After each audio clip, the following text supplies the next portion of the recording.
Сәлем достар, сіздермен бірге салауатты өмір каналы. Метеоризм дегеніміз не? Қазақша бұл ауруды іштің кебуі дейді. Іштің кебуіне ішекте газдың жиналып қалуы негізгі себеп болады. Ондайда науқас өзінің ас қорыту жүйесінен өзгеріс сезеді, яғни іші кеуіп, желденіп кетеді. Бұл қоғамда өзіңізді қолайсыз сезінуге алып келеді. Ендеше метеоризм дертімен таныс бола отырыңыз.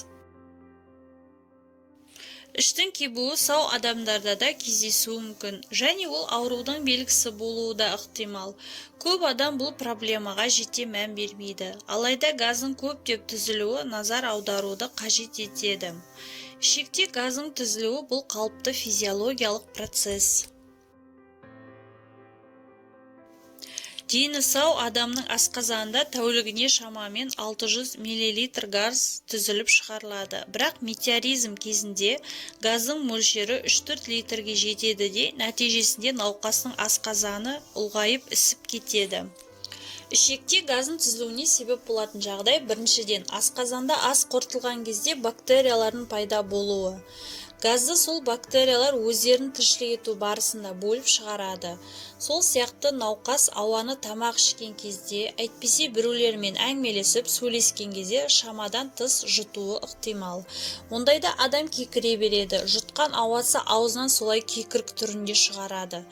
Жалпы метеоризм ауыр, қауіпті сырқат емес, алайда онымен ауырған адам күнделікті тіршілікте өзін қолайсыз сезінеді және көңіл күйі болмайды.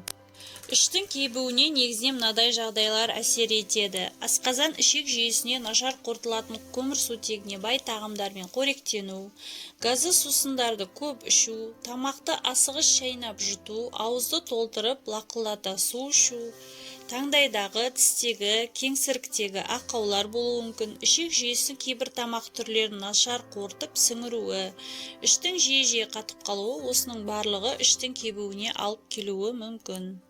Газдың көп түзілуі асқазан ішек жолдарының мынадай ауруларының симптомында болуы мүмкін, біле жүріңіз.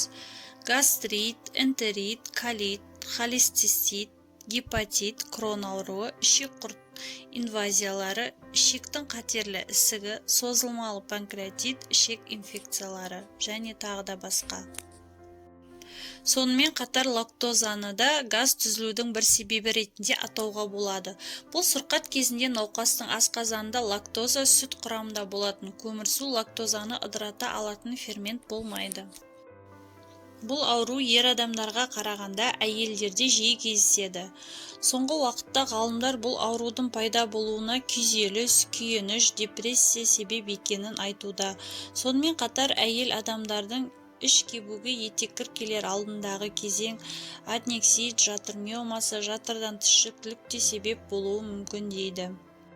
Іштің кебуіне әкелетін азық-түлікке ең алдымен газдалған сусын, сыра, кваш және тағы да басқа сусындарды жатқызуға болады.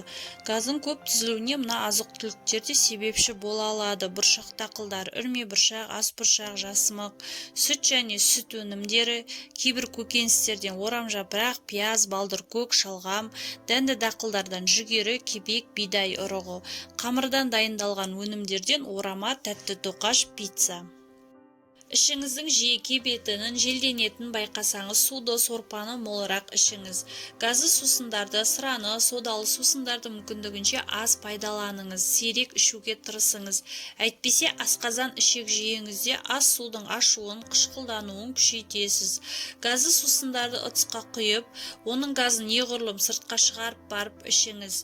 Тамақты баяу әрі мұқият шайнауға тырысыңыз. Сонда бос ауа жұтудан сақтанасыз. Сонымен қатар сағыз шайнаудан, қатты тәттілерді жеуден, сорудан тыйылыңыз. Темекі шекпеңіз. Тіс дәрігеріне барып, аузыңыздың ішін тексертіп тұрыңыз. Бұл әсіресе жасанды тісі бар адамдарға міндетті болып саналады.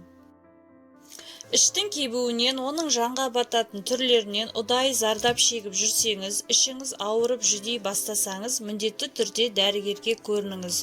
Бұндай жағдайда дәрігер алдымен метеоризмнің неден пайда болғанын және себебін анықтайды.